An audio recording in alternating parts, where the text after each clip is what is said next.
La maison la plus grande du monde. Une histoire écrite et illustrée par Léo Lionni. Une famille d'escargots qui aimait les choux vivait heureuse sur un beau chou pommelé. Papa, maman et leurs enfants broutaient tranquillement de feuille en feuille en emportant, comme chacun sait, leur maison sur le dos. Un jour, un petit escargot dit à son père : « Quand je serai grand, j'aurai la maison la plus grande du monde. » « Attention, » lui dit son père, qui était le plus sage des escargots. « Quelquefois, ce qui est petit vaut mieux que ce qui est grand. » Et il lui raconta cette histoire. Il y avait une fois un petit escargot comme toi. Comme toi, le petit escargot avait dit à son père : « Quand je serai grand, j'aurai la maison la plus grande du monde. » Quelquefois, ce qui est petit vaut mieux que ce qui est grand, lui répondit son père. Prends garde, ta maison doit rester petite et légère. Mais le petit escargot n'a pas voulu suivre ce conseil. Il s'est caché derrière une grande feuille de chou et là, il s'est tortillé. Il s'est étiré dans tous les sens, tant et si bien qu'il finit par trouver le moyen d'agrandir sa maison.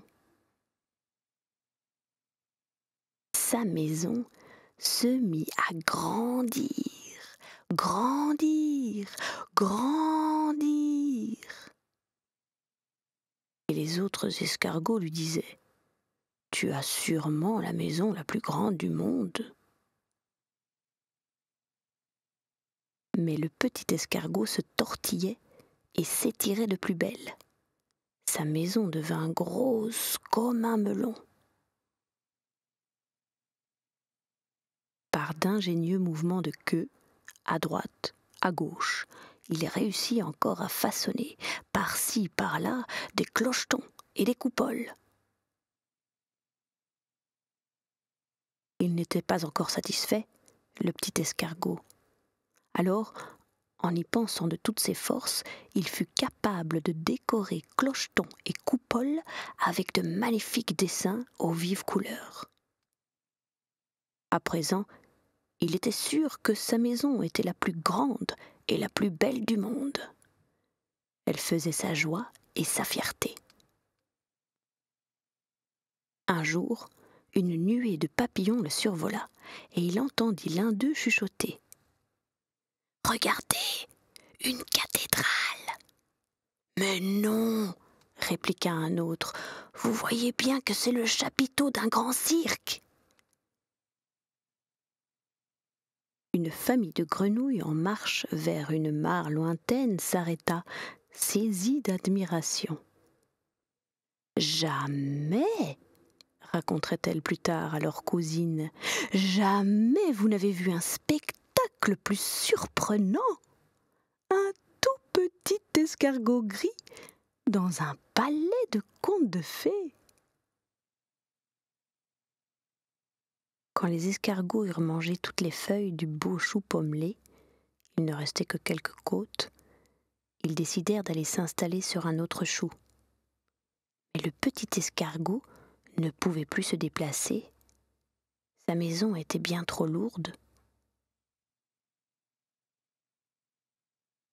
On ne pouvait le transporter, on dut le laisser sur place. Et comme il n'y avait plus rien à manger, le petit escargot lentement dépérit. Bientôt il ne resta plus que la maison. Elle aussi s'effrita peu à peu, et il ne resta plus rien. Ainsi finit l'histoire. Notre petit escargot en avait les yeux pleins de larmes. Il se souvint de la grande maison dont il avait rêvé lui aussi. « Je garderai ma maison toujours petite, c'est décidé.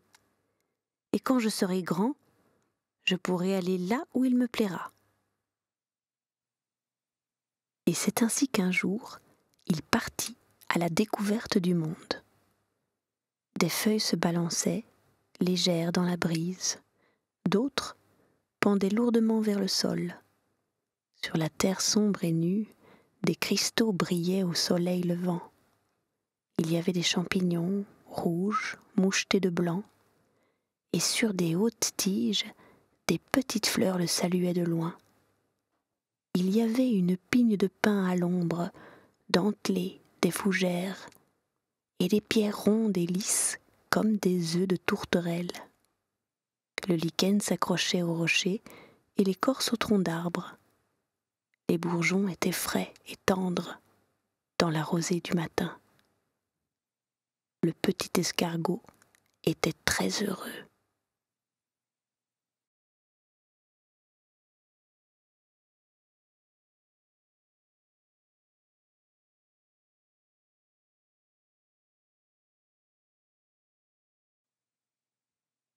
Les saisons passèrent, les années passèrent, mais jamais notre escargot n'oublia l'histoire que son père lui avait racontée. Et quand on lui demandait pourquoi il avait une aussi petite maison, il racontait à son tour l'histoire de la maison la plus grande du monde.